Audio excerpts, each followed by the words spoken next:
E assim, espero que vocês aproveitem ao máximo. A Lara vai trazer muitas abordagens bacanas para a gente sobre a linguagem. E, Lara, para começar, fique à vontade, te apresente para o pessoal, para quem de repente não te conhece, né? E na sequência da tua apresentação, se tu quiser já começar dizendo para a gente, então, algo que muitos têm curiosidade em saber, ou às vezes um pouco de dúvida, do que esperar em cada fase, né, em termos de desenvolvimento de linguagem na primeira infância. Então, boa noite. Então, boa noite a todos. Vou tirar o fone, então, qualquer coisa, você faz um sinal que eu coloco para escutar, porque eu ficar falando o tempo todo com eco, para mim vai ser complicado. Estão me escutando? Certo? Sim. Qualquer coisa, vocês vão me dando um toque aqui também. Então, assim, primeiro quero agradecer, né, o convite da Jerusa, querida. Jerusa foi minha paciente, né, os caminhos da vida, né? Bom, eu sou fonoaudióloga, domingo vai completar 24 anos e sempre trabalhei aqui em Brusque desde que eu me formei. Então, é muito bom e estar em contato com os professores é algo que eu sempre gostei. Eu dou aula, além de ser fonoaudióloga clínica, eu dou aula no curso de pedagogia da Unifeb aqui em Brusque, desde 2004, então já há bastante tempo. Então, muitas meninas que estão aqui, né, foram minhas alunas, as pedagogas.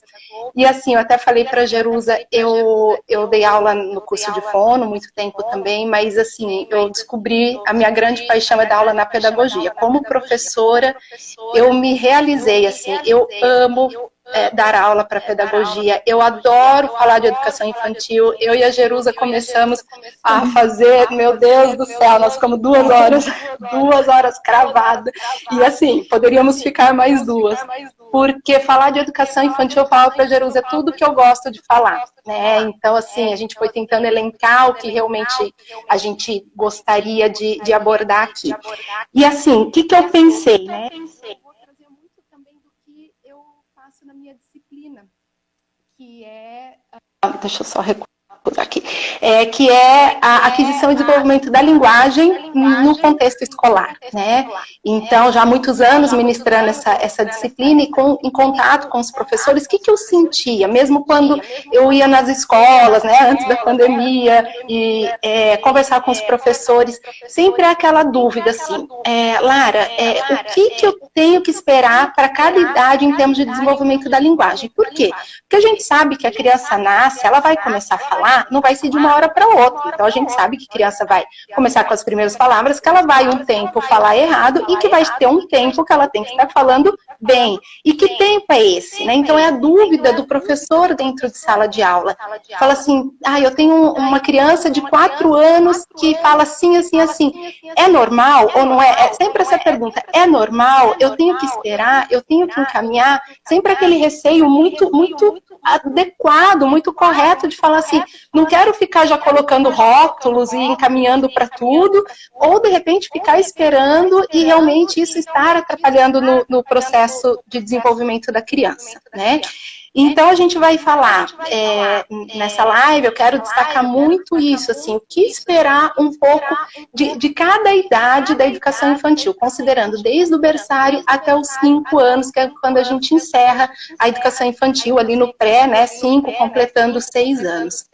Primeiro, eu tenho que falar assim, o tempo todo que eu falar nessa live, apesar de ser linguagem, eu nunca vou falar de uma boca que fala, né, eu vou falar de uma criança em desenvolvimento. Isso, para mim, é o principal. A gente está falando de uma criança, que é um ser humano, que está em desenvolvimento e que tem as suas características. Abaixar um pouco o meu som. Vamos ver. Assim? Melhorou, Fábio? Vamos ver se está bom. Estão me escutando? Eu abaixei bastante. Estão escutando? Eu acho que tu pode baixar ainda um pouquinho mais. Vamos ver. Porque Oi? eu te escuto super bem. Eu abaixei praticamente tudo. Deixa eu ver aqui. Mas no celular tu baixou? No celular. Uhum. É que se eu coloco o fone... A Lara colocou o fone, só que... É que se eu coloco fica muito eco para mim. Mas tenta colocar agora que tu baixou mais para ver se dá alguma diferença. Eu posso deixar o microfone mais longe, será que resolve? Ainda tem bastante eco? Ai, que pena. Posso continuar? Vou tentando falar um pouco mais devagar, será que resolve? Uhum. Olha, nunca aconteceu isso. Pois é. Eu lembro que eu assisti uma live tua e não teve esse problema. Eu participei de umas 4, nunca aconteceu. Mas é assim mesmo, Lara. Eu também já fiz várias aqui, mas a Catarina está dizendo, estão dizendo que está melhor. Mas tá bom, então vamos tocar. Então, assim, falar da importância da educação infantil. Gente, eu sou assim, a maior defensora da educação infantil. Né? Às vezes a gente vê aqueles memes, aquelas coisas de Facebook, pesquisas apontam que, né?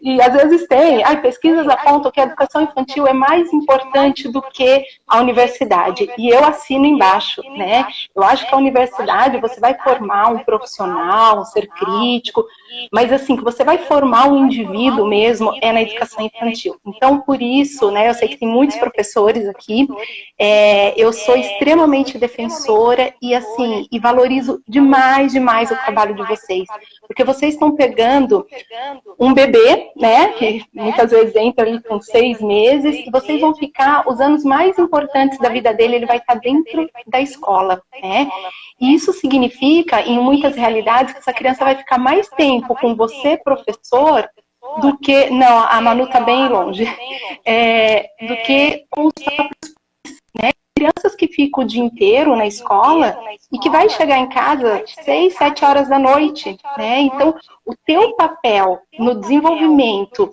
do cérebro, da formação dessa criança é muito grande, né? Então, essa criança, ela nasce com o cérebro pronto em termos de pronto para receber, e é na experiência de vida dela que ela vai se desenvolver, né? Então isso é muito importante. Então eu queria muito destacar isso, porque as janelas vão estar todas abertas. Então são vocês que vão drenar, que vão... É uma planta mesmo, né? Que vão regar, e aí você tem, como qualquer planta, se você coloca muita água não é bom, se você coloca pouca água também não, e você vai cuidar, e essa base que vai formar a raiz dela, e aí depois só vai, né? Então vamos pensar numa criança, num bebê, né? Vamos falar em termos de desenvolvimento da linguagem. Ele nasce, e aí ele tem que nascer com o cérebro, né, com condições normais, audição, por isso que tem o teste da orelhinha, e aí ele vai começar a ter as primeiras experiências de vida dele. Então, é a amamentação, é aquela troca, é dar respostas, e aí ele vai começar a balbuciar. No início, esse balbucio do que são aqueles sons que a gente nem consegue imitar, porque o bebê ele nasce poliglota, ele tem capacidade para produzir todos os fonemas da língua. Se você pegar um bebê recém-nascido do Japão, Alemanha, Estados Unidos, brasileiro, eles vão ter os balbucios todos iguais. De tanto ele ficar escutando a voz da mãe e tal, o cérebro dele já vai selecionando os fonemas da nossa língua. Então, lá por 7, 9 meses, o balbucio dele já é muito mais semelhante com os fonemas da nossa língua. E aí ele começa a fazer esses sons e por volta, mais ou menos, e aí, gente, eu vou falar muito dessa variedade de idade, né? Tem crianças que começam a falar muito cedo, com 10 meses, tem outros que com 1 ano. Então, mais ou menos por volta de 1 ano e pouco, a criança vai começar as primeiras palavrinhas, né? Essas primeiras palavrinhas são muito básicas, assim. Geralmente são as bilabiais, são as que estão mais aqui. Papai, mamãe, ou papá, mamá, que serve para muita coisa, né? Mamá é para mamãe, para o mamá, para o mamã, o papai também para o papai, papá. Então são sons que são geralmente os mais, os que começam primeiro. E aí o dá, não, bola, aí alguns apelidos, o titi para o irmão, o cocói para chupeta, né? E aí começam então essas primeiras palavrinhas por volta de 1 ano e 2 meses. 1 ano e meio já essas palavrinhas vão começando a aumentar esse vocabulário. Geralmente são palavras que fazem parte do cotidiano da criança, então o mamar, o pão, a bola. Às vezes ela até já começa a juntar da, boia. Obviamente essas palavras não são corretas, aula para água, mas é muito importante nessa fase, além da gente, sempre que eu falo de, principalmente nessa fase que está iniciando, não é só a linguagem expressiva, não é só o que ela está falando, mas o que ela está entendendo e o que ela está atendendo. Sempre que uma mãe, né, que eu faço uma anamnese, que é aquela primeira entrevista ali, eu pergunto para a mãe, que geralmente se eles vêm para mim é porque está com queixa de linguagem, né, porque não está falando. Tá. Ele entende ordens verbais? Entende. E ele atende? É diferente. Então você fala assim, João, pega o sapato. João, pega a bola. Entrega a bola para o papai. Pega o livro. Traz o livro aqui para mim. Né? E até aquela fase mesmo de cadê a barriga, cadê o olho. Então, às vezes a criança até ela não está falando muito ainda, mas ela está super antenada em tudo. Por outro lado, tem aquela criança que não está falando e que também não está atendendo essas ordens verbais, né? Às vezes você tem que mostrar. Então, João, pega a bola. João, a bola, pega aqui a bola. E ele pega. Então, tudo isso é muito importante, os professores e os pais estarem observando. Porque senão a gente fica só assim, tá falando o que tá falando, né? Eu tenho criança, tem uma que começou agora mesmo, ele tá com 1 ano e pouco, ele não fala, mas ele se comunica, é incrível, assim, sabe? É tão engraçado, porque eu que conheço ele há pouco tempo, ele ainda tá entrando com a mãe, é uma criança muito insegura, tal.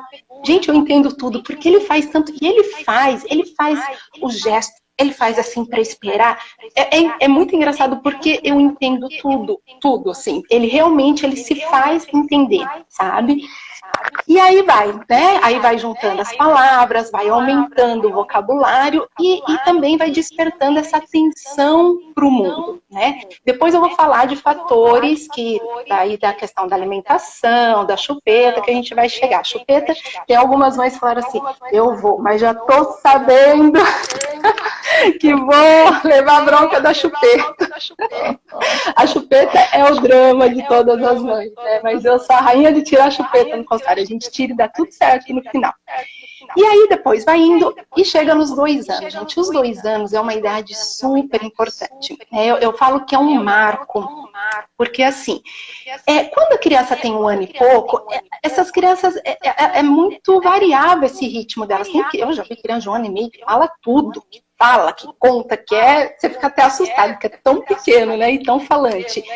Já outras não, mas tem todo esse período. Os 2 anos é uma idade que realmente, assim, alguns vão estar falando muito bem, narrando pequenas histórias, e outros não, mas é a idade que você tem que já ter um certo vocabulário, tem que já começar a juntar 2 palavrinhas, usar essa linguagem como comunicação mesmo, conseguir pedir as coisas, o que quer comer, o que não quer, mesmo que seja dar bolo, pão não, né? Que esteja ainda um pouco rudimentar, essas frases mais curtas, mais simples, com vocabulário um pouco mais restrito, mas é a idade que a gente tem que estar atento.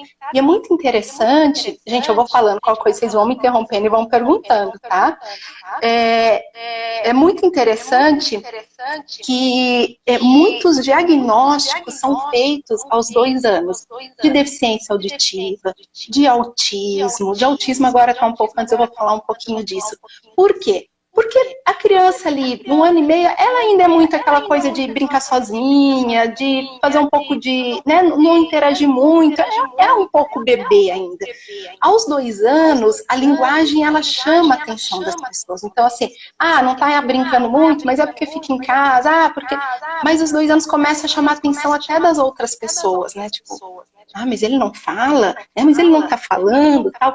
Então, a gente vê até algumas pesquisas, assim, que os 2 anos é uma idade muito de marco em termos de desenvolvimento, que aí os pais realmente começam a procurar. Vai no neuropediatra, ou pergunta pro pediatra, né? hoje, o que eu vejo, assim, em função do autismo, está muito em evidência no sentido de conhecimento, de acesso à informação, né? Hoje a gente não pode falar assim, eu não sei muita coisa de autismo, né? Tem muita informação, até porque a gente tem realmente um alto índice, né? Tá? Uma média, as pesquisas mostram de 1 para cada 60 nascimentos. Então não dá para a gente fechar os olhos para isso e falar, eu não tive na faculdade, eu não escutei muito falar. Tem muita informação, né? E com isso, os próprios pediatras estão mais atentos, então eu tenho recebido muita criança, assim, com 1 ano e meio, 1 ano e 8, coisa que chegava muito para mim aos 2 anos, e agora está chegando antes. E isso é muito bom, porque está todo mundo muito atento, e é isso que eu quero que os professores fiquem atentos também, né? Porque tem muita coisa que nessa idade a gente já começa a perceber. E uma coisa que eu falo muito, que eu sou muito defensora da educação infantil, eu digo o seguinte, a gente como pai, mãe, às vezes não é uma pessoa da área da educação, do desenvolvimento, e que saiba de desenvolvimento. De repente o pai é engenheiro, a mãe trabalha em banco, nunca estudaram, nunca leram sobre isso, pais de primeira viagem, então você não tem um parâmetro, né? Ele come, ele dorme, ele brinca, então tá tudo ok. Quando essa criança chega na escola, primeiro, é uma outra demanda, porque em casa ele está na zona de conforto dele, né? Chega na escola, ele já tem uma demanda. E outra coisa, o professor, ele tem, sei lá, 10, 15 ou 20 crianças numa mesma faixa etária, no mesmo ambiente, propondo as mesmas atividades. Então, e outra coisa que eu vou falar, que eu sou super contra, não é que todo mundo desenvolve igual, que é todo mundo por dentro de caixinha. Então, se um faz, todos têm que fazer. Não. Eu sou super contra isso. Mas sim, o professor começa a observar que dentro da característica de cada um, todo mundo vai de um jeito. E aquela criança, em alguns momentos, nisso ela não vai, né? Seria para realmente estar fazendo isso. Eu sempre conto uma história, eu fui numa escola conversar sobre as crianças e tal, e aí a coordenadora pediu para eu observar uma criança. Ela falou, Lara, a gente está com dúvida, tal, a gente fica meio assim, dá uma observada? Claro, era de 1 ano e pouco. E eu entrei no refeitório, estavam todos os cadeirões, assim, em U, né? E eles estavam todos sentadinhos nos cadeirões para ir começando o lanche. Eu tentei entrar bem discreta, né? Porque é uma pessoa diferente. Quando eu entrei, um já olhou, o outro olhou, e aí, óbvio, eles começaram a chamar a minha atenção. E um começou a bater o pé naquele apoio, e os outros olharam, todos começaram a bater o pé, menos a criança que eles pediram para observar, né? Então, assim, é aquela atenção compartilhada, né? Alguma coisa chamou a atenção, os outros também chamam, um começou a fazer, o outro. Então, esse tipo de comportamento, o professor já começa a observar, né? E muito nessa idade mesmo, 1 ano e meio, 2 anos. Então, nos 2 anos é o boom da linguagem. É quando começa vocabulário. E assim, é a fase que eu falo, se eu fosse professor, eu ia querer pegar a idade de 2 a 3 anos. Os professores que têm criança nessa faixa etária, vocês podem confirmar aqui, vocês começam com uma criança e terminam com outra, né? Porque em 1 ano... Então, vamos pensar numa turminha que a criança começa com 2 anos e vai completando e termina completando 3 anos.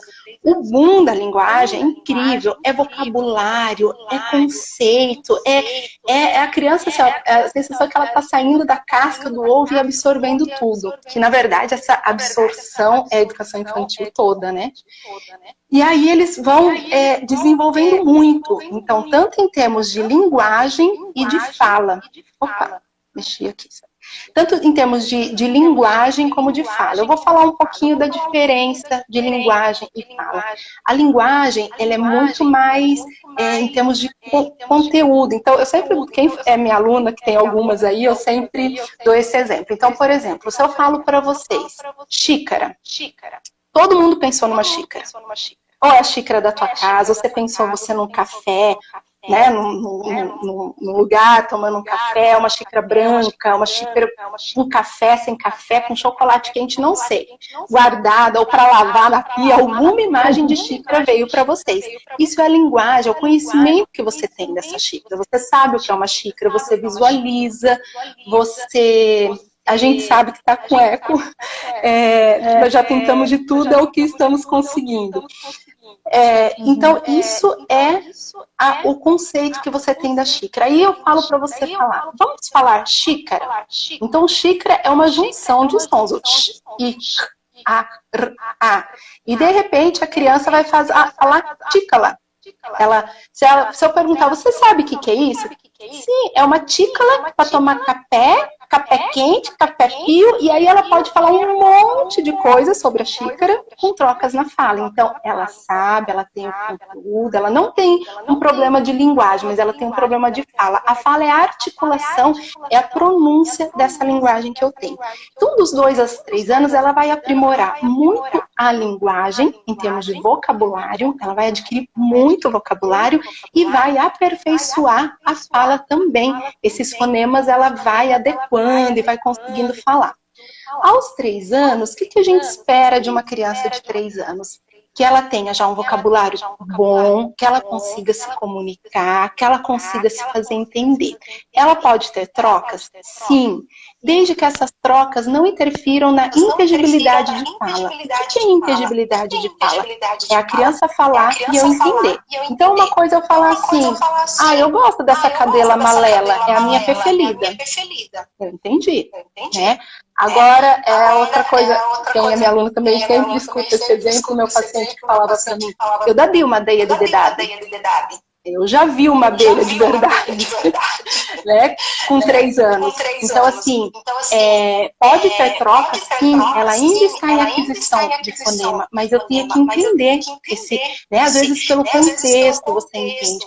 Então, aos 3 anos a gente espera que ela já consiga responder perguntas, e perguntas que não estão no aqui e agora, né? Porque às vezes eu falo assim, tô com um brinquedo. O que nós vamos fazer com esse caminhão? Aí tem o posto de gasolina e fala, vamos colocar no posto, vamos lavar, vamos fazer uma comidinha.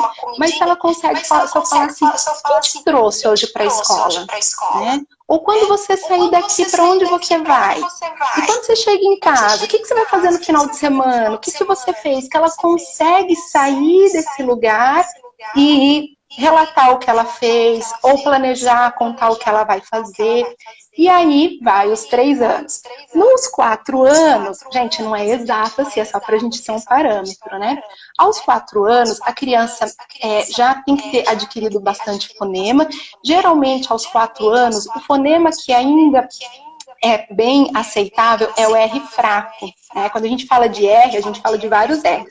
O R é o do cebolinha, né? A troca tão conhecida. O R fraco é o do aranha, é o R fraco, que eu estava falando, que é do... se melhorou... mas para mim tá o R, eu vou ter que me concentrar bastante.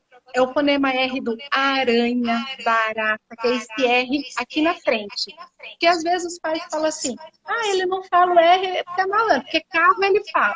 Mas carro, o rã é totalmente diferente do rã. Né? Apesar de ser a mesma letra, se vocês estão em casa, façam um som, tá? Eu gosto de apresentar porque eu vou fazendo todo mundo fazer som, abrir boca. Então, assim, ó, rã, é aqui na ponta da língua. Rã, no fundo, o rã tá mais parecido com o rã do que com o rã. E ainda tem o R soltinho, que é aquele do porta, que daí depende do sotaque, porque o meu é porta, né? Então pode ser porta, ou porta, que é esse R soltinho. E ainda tem um encontro consonantal, que é o preto, branco, brusque, Brasil, trator, né? Então isso tudo faz parte do R, mas o R mais difícil é esse R fraco, que é o do barata, que a criança tem até os 5 anos para adquirir. Então, vamos pensar que, desde que ela nasceu ali, que eu falei dos novos fios, do desenvolvimento, aos 5 anos a gente espera o quê? Que ela tenha o inventário fonético, ou seja, todos os fonemas adquiridos e colocados corretamente. Então, no resumo geral, 1 ano e pouco começa a falar, 2 anos faz frases, 3 anos aumenta muito o vocabulário, pode ter trocas, porém, que não interfiram na inteligibilidade. aos 4 anos, mais o R fraco e os encontros consonantais, e aos 5 anos, então, ela deveria estar com uma fala, né, toda completa em termos de fonemas. Ô, Lara, eu vou pedir um pouquinho só para tu dar uma paradinha, que tem umas perguntas já aqui, pode ser? Ótimo, pode. A Mari, que é diretora na rede, lá do CEMEI CEMEI Elsa 1, ela estava perguntando, agora eu acho achar a pergunta dela, mas ela perguntou sobre a questão da qual a idade mais preocupante, digamos assim, em que os pais, digamos, deveriam ligar aquele alerta total, ou que seja na educação infantil para os professores, porque tu desse, claro, esse contexto geral, desculpa, mas ela quer dizer assim, aonde deveria piscar aquela luz, assim, ó, eu penso, mais vermelha possível com relação à fala, eu acho que ela quer dizer, né? Nem só a linguagem, a fala. Da linguagem seria entre 1 ano e meio e 2 anos. E esse da fala, 3 anos e meio, 4 anos, talvez, é muito relativo, né, gente? Porque às vezes tem criança com 3 anos que fala que assim, que nem a mãe entende. Então, realmente precisa. E às vezes, 4 anos, nas espera, mas assim, ó, a gente tem que pensar que aos 5 anos tem que estar pronto, né? Até porque no ano seguinte ela vai para o primeiro ano para alfabetização, né? Então, eu sempre falo para a gente estar muito atento ao último ano da educação infantil, que é o pré, cada escola tem um nome, EGT, nível, né? Mas, assim, é o último ano da educação infantil, o pré mesmo. Ali a gente tem que estar bem atento em relação à fala. Uhum. Tem mais uma questão aqui. A Priscila, que é coordenadora na rede, ela fez uma pergunta, só que eu não consegui compreender muito bem, Pri, daí qualquer coisa tu tenta complementar. Ela colocou, quando ouvimos a criança é agressiva porque não se expressa verbalmente. 1 para 2 anos. Não sei se tu já ouvisse essa. Sim, gente, é muito compreensível. Você pensa, deixa eu colocar o meu fone só para abafar um pouco esse meu eco. Uma criança dela ficar, ela certo quer dizer da criança ficar irritada porque quer se fazer entender, né, e não. Pensa você chegar nos Estados Unidos e te largarem lá, numa escola, você é adulto. Todo mundo interagindo, falando, se entendendo, e você não fala uma palavra em inglês. Não entende nada, ninguém. Então, assim, ó, você acaba se isolando, e aí na disputa de um brinquedo, você não tem como verbalizar, falar, dá, é meu, eu peguei, né? Então, muitas vezes a criança, e ela usa isso como uma forma de comunicação, né? Para ela está se comunicando. Às vezes acontece que ele vem assim, ele morde e pega o brinquedo, né? É o jeito que ele encontra para resolver o problema dele. E aí, às vezes, os pais falam assim, em casa não acontece isso, porque é o que eu falo, em casa não tem demanda. Ele está no ambiente, ele faz assim, todo mundo entende. Na escola, ele está tendo que se virar, né? Ele está tendo que, sabe, ele que lute, né? Então, por mais que o professor esteja ali ajudando, mediando, acaba sendo uma forma de comunicação nesse momento. E a gente vê, gente, principalmente em criança autista, é incrível, assim, ó. O desenvolvimento da linguagem vai, a agressividade diminui muito. E outra coisa que ajuda muito, quando a gente fala de autista, fala muito da interação e da linguagem, Então, a criança, ela já não interage muito, porque ela não fala. Mas também, ela não falando, ela não tem muito como interagir, porque a interação das crianças é por meio da linguagem. Então, isso também a gente vê, quando a linguagem melhora, a interação melhora, e quando a interação melhora, a linguagem melhora, e a tendência à agressividade é diminuir. Uhum. Tem algumas outras questões, mas eu acho que tu vai falar mais para o final, que elas pediram se teria algum material para indicar para treinar o som das letras e se tu teria alguma dica com relação ao R fraco nos 4 anos, assim. Não sei se tu queres falar agora. é a fono que faz, sabe? De tipo impostar fonema. Às vezes é meio difícil a gente conseguir, mas eu sempre falo fazer. Tem um exercício, por exemplo, que é falar assim bem rápido. Pededeca, pededeca, pededeca. Porque se você fala pededeca, pededeca, pededeca, pededeca, tá vendo que você quase escuta perereca, né? Então, PDD, PDD, PDD, às vezes ajuda.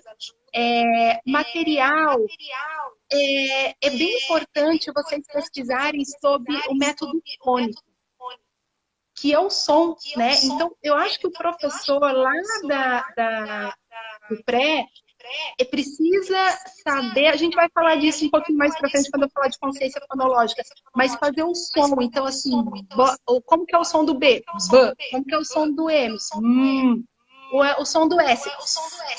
Né? Então, trabalhar o som das letras é bem importante. E eu vi uma questão ali sobre a gagueira, né? Uma dúvida. Então, o que acontece? Quando dá aquele boom da linguagem, às vezes surge a gagueira que a gente chama de fisiológica ou gagueira natural, que é uma gagueira que é como se a criança estivesse procurando as palavras, sabe? E acontece bem na faixa ali de 2,5, 3 anos, dependendo do desenvolvimento da linguagem, quando ela adquire bastante vocabulário. Então, ela vai contar alguma coisa, ela fica assim, o Pedro, ele me empurrou, o Pedro, ontem lá no balanço, ele me empurrou. Então, você percebe que ele fica buscando, é diferente daquela gagueira assim,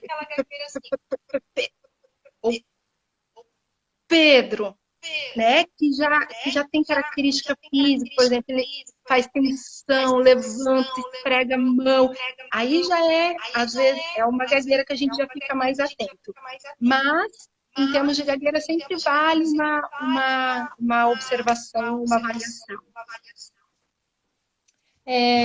Lara, tem uma... Com relação àquilo que tu estava falando sobre o professor fazer o fonema, não sei, eu até gostaria de ouvir de ti sobre isso, porque assim, a gente, enquanto coordenadora, eu, né, presencio muito essa angústia, às vezes, do professor de querer ajudar, principalmente com relação a essa questão do fonema, né, e às vezes tem muitos vídeos, né, daquela pessoa fazendo todo o fonema com uma forma bem exagerada, que é para mostrar bem a questão ali da boca. Aquilo ali, de fato, ajuda? Ou é muito mais importante, no caso, a pessoa, seja professora, seja mãe, olhar para a criança na altura dos olhos e do lábio e tentar fazer como tu falasse ali, fazer o fonema, né, o do que a criança ficar ali passiva assistindo um vídeo. A gente sim. Na hora que você falou, eu estava em dúvida se você... Essa questão do som, eu estou falando lá do consciência fonológica com crianças maiores, tá? Para ela perceber assim, por exemplo, você vai falar assim, bola, que é a questão do letramento, de entrando, não naquele método de alfabetização. Qual é esse som? O que mais que começa com bó? Ou com pá, que começa com pá? Pai, para, é o mesmo som. Com certeza, é muito mais legal. Porque eu acho que aquilo de assistir é legal para o professor, para ele saber fazer o som. Mas ele fazer para a criança, né? Vale passar batom vermelho, para mostrar. Agora com máscara pense no sofrimento, né? Imagina. Verdade, imagina o que tu passa. Eu acho que tem... Mais perguntas?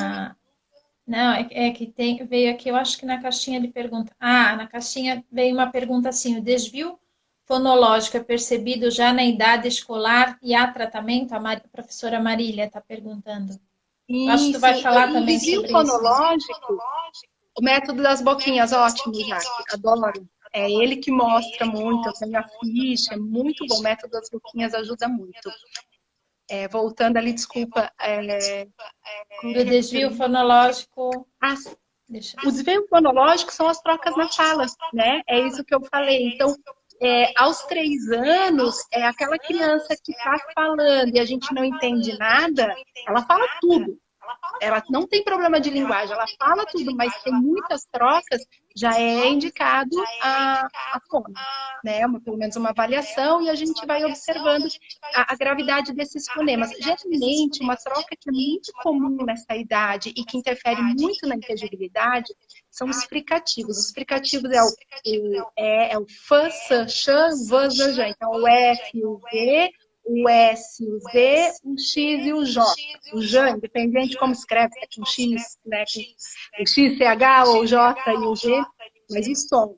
Então, ela troca todas essas por uma plosiva. Então, xixi, ela fala titi, saci, ela fala tati, chuchu, ela fala tutu, né? Então, isso interfere muito na inteligibilidade. Eu recebo muita criança com essa troca das fricativas, né? E às vezes com 3 anos e pouco. Por quê? Porque você realmente não entende, né?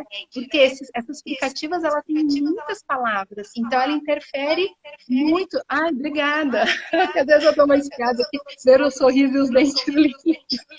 Obrigada. Então, assim... esse som, então, por exemplo, ela vai falar, vamos ver uma frase aqui, hoje eu vou limpar a casa e deixar tudo limpinho.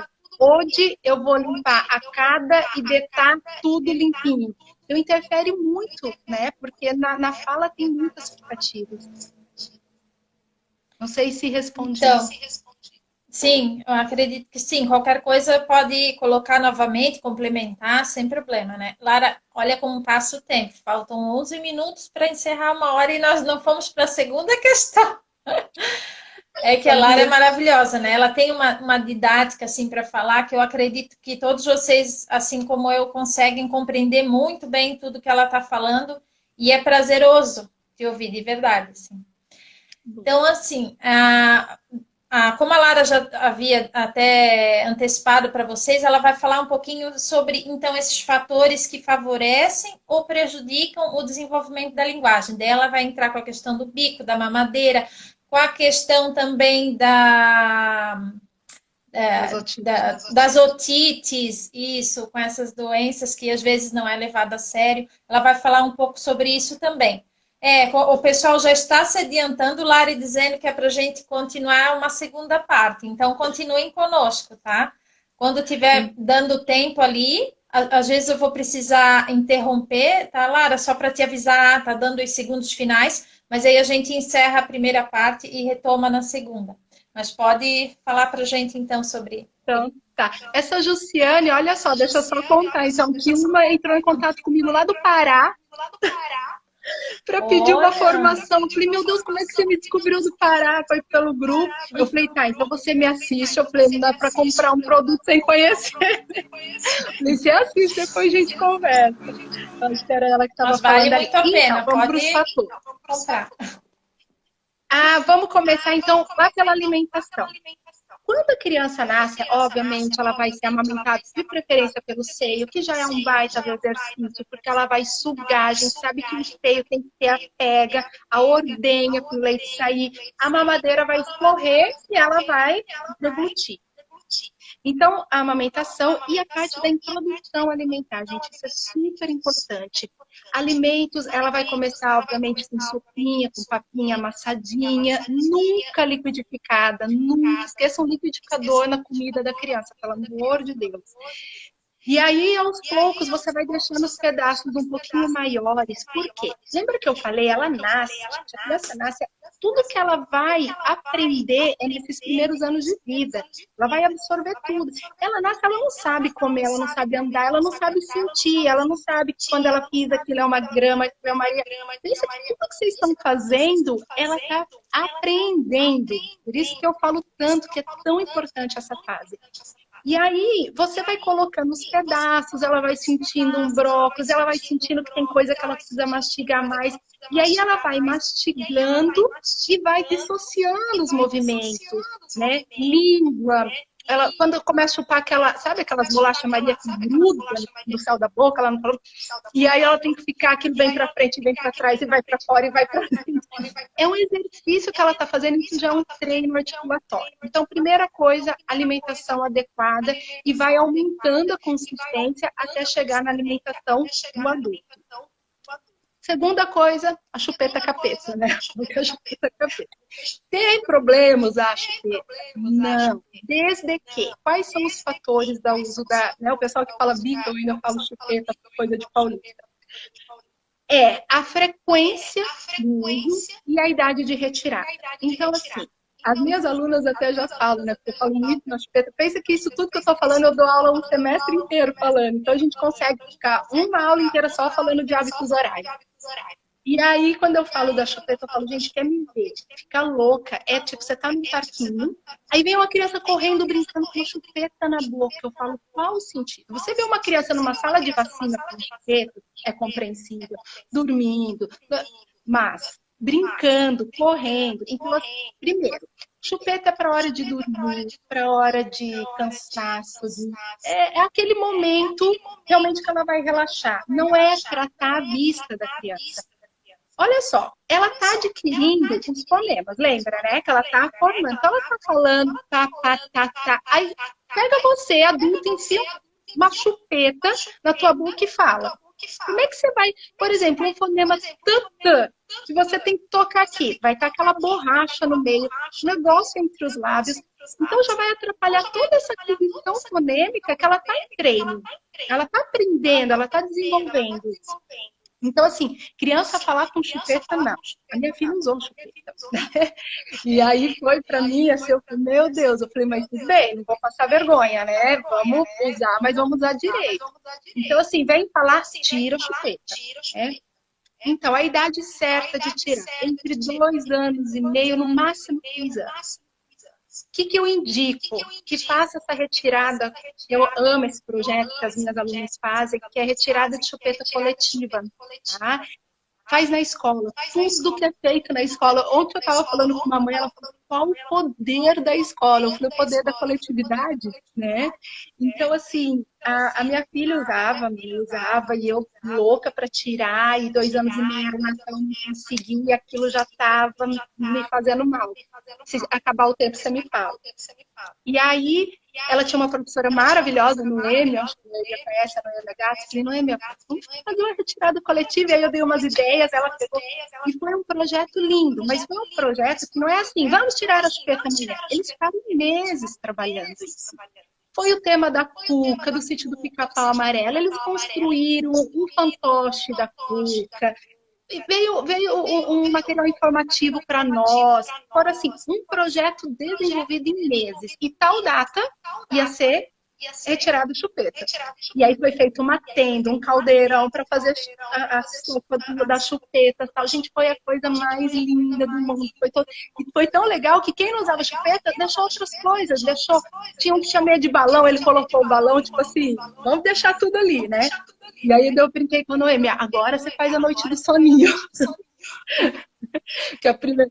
Mas assim, é muito bacana. Então eu sugiro para as professoras que estão entre 2 e 3 anos fazer a faculdade, quando contou que você não queria que eu faça, ela aceitou assim, na maternidade, eu falei, ela não vai precisar, ela não vai precisar. Eu dava o peito e ela chorava, eu dava o peito, ela chorava. Eu falei, eu vou testar, mas ela vai cuspir. No que eu coloquei, gente, ela sugou, se formou um vínculo. A hora que eu tirei, tinha um 20 puxou aquela chupeta. Falei, beleza, mas aos 3 anos tirando e deu tudo certo. Então, só que eu acho que já vai meio que interromper agora. Professoras entre 2 e 3 anos fazer projeto de retirada coletiva. Vamos ajudar os pais. Projeto bem bacana. Muito envolvimento com a família, com a criança e dá certo. É um jeito bem legal de tirar. Não sei se já tem que encerrar.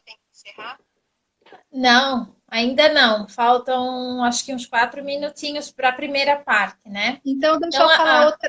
Pode continuar ali. Eu acho que dá mais um tempinho para falar ainda sobre.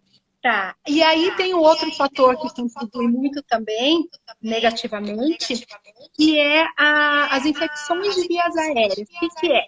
A catarreira.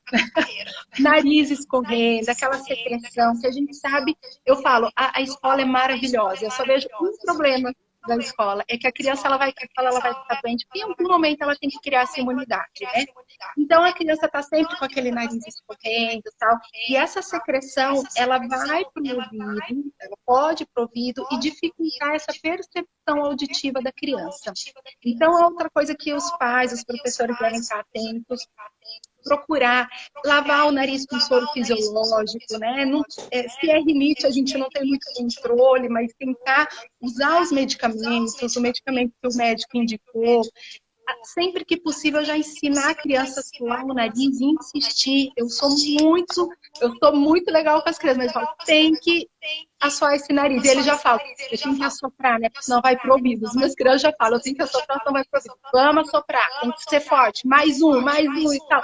Eles chegam na sala, tem que assoar o nariz, né? Porque realmente essa secreção, ela atrapalha, e a gente vai falar depois das habilidades auditivas, que vai ser prejudicada pela... E por outro lado, né, o que ajuda? Música, a gente pode falar na próximo ato. Quanto a escola, né, gente? A escola já é um ambiente extremamente estimulador. Primeiro que não tem tela, né? Não tem celular, não tem tablet, então a gente já está no lucro.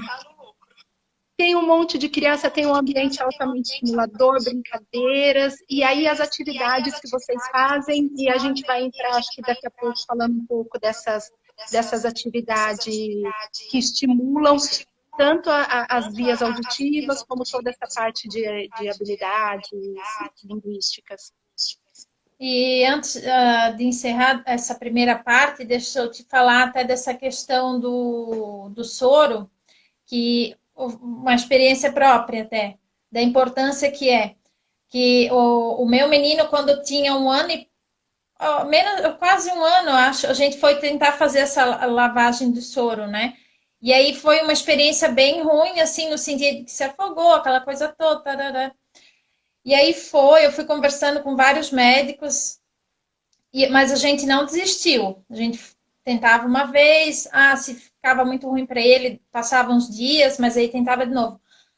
Quando ele estava um pouquinho maior, eu acredito que próximo dos 2 ali, eu comecei teve um médico otorrino que me disse para fazer durante o banho. Eu nunca me dei conta disso, né? De fazer durante o banho. Ele disse deixar um tempo a criança brincando, o chuveiro ali correndo, toda aquela, né? A criança imersa ali na água, que então ela já está maiorzinha, ela consegue ficar em pé, aquela coisa toda. E aí eu fiz e deu super certo. E hoje a gente leva assim como um ritual. Vai para o banho, a gente já deixa o soro morninho, né? Que o médico disse que o ideal é tentar deixar ele não quente, claro, mas assim morno para frio. E faz e dá super certo. E o otorrino mesmo falou isso que tu está dizendo, Lara, da importância que é e do quanto que ajuda a criança, enfim, né? Agora está dando os segundos finais, Lara. Então, pessoal, nós vamos continuar com uma segunda parte, porque a Lara ainda tem bastante coisas para abordar. Continuem conosco, tá? A gente encerra essa primeira parte e já, se demorar um pouquinho, é porque carrega a primeira parte no IGTV, mas a gente já retorna para a segunda parte. Fiquem conosco. Tá, tá. A Catarina está perguntando como sensibilizar as famílias do uso da chupeta. Ela até tinha falado antes, se a família não tiver ao lado, não tem como, claro, a escola fazer o projeto, né? É difícil, assim, geralmente, uma das coisas que eu consigo mostrar para a família e até para a criança também, a questão da mordida aberta, né? E até não sei se tem alguma aluna minha desse semestre, porque a gente falou disso, e eu mostro as imagens do que é uma mordida aberta. Então, assim, quando, por exemplo, quando eu dou um sorriso e eu fecho os dentes ficam assim. A criança que usa chupeta, na maior parte das vezes, e esse é um dos fatores que também atrapalha muito, é a mordida aberta. Então, você pede para a criança fechar o dente, ela fecha, você vê que aqui atrás está fechado, mas na frente fica aquele espaço. E é muito interessante, porque aí eu mostro as imagens e tal, e aí as meninas voltam na outra semana assim, professora, agora eu olhei todas as crianças da escola, que engraçado, a gente bate o olho, a gente sabe quem usa. Então, Até porque daí eu consigo instrumentalizar o professor, porque às vezes eu percebi, porque para mim, como é uma coisa muito evidente, salta aos olhos, a gente acha que é para todo mundo, mas não é. E eu comecei a perceber que tem pais que não percebem. Eu falo, mordida tá aberta. Como? Eu falo, olha aqui, meu Deus, eu nunca tinha percebido, tal. E aí as professoras começam a perceber e mostram para os pais, olha só, tá vendo que a mordida está aberta, né? Isso aqui. E o que acontece? O que é muito legal em relação à idade da retirada de chupeta? Se a gente tira até os 3 anos, essa arcada ela fecha sozinha. Gente, é incrível. As mães me mandam as fotos do antes e o depois. Ai, vou falar do dedo. Ela fecha como se tivesse usado um aparelho ortodôntico, porque ainda está na fase de desenvolvimento, né? E aí tem um meme que é muito engraçado e as meninas me mandaram, porque aí como a gente fez aula à distância, a gente tinha um grupo no WhatsApp. E aí é um meme que eu adoro, que é assim, a fono pergunta, pais, a criança usa chupeta ou dedo? Daí os pais, nadinha. Aí aparece a foto da Dora Aventureira, só que uma montagem com aquela mordida super aberta, assim, a criança com aquela mordida. As meninas mandaram, prof, olha isso aqui, não sei o que. Porque é bem isso, né? E então, primeiro a gente mostra que tem essa alteração. A gente mostra que a criança vai falar assim, ninguém quer um filho falando assim, porque essa mordida está aberta. A língua ela é um músculo enorme e ela vai se encaixando onde tem espaço. Tem esse espaço, então começa a falar assim, né? Começa a babar muito. Então a gente mostra tudo isso, né? As questões de fala, postura. E uma coisa eu digo assim, ó, como mãe e como fonoaudióloga há 24 anos tirando chupeta de criança, né? Eu não tiro, eu oriento, né? Mas é muito mais fácil do que os pais imaginam. E isso, eu agora falo como mãe, não como fonoaudióloga. Gente, a primeira noite da Manu sem chupeta, eu acordava de 10 em 10 minutos. Eu acordava, o tempo todo. Ela dormiu a noite inteira. E assim, ela reclamou 2, 3 noites. Reclamou assim, não, lembra que a gente deu para...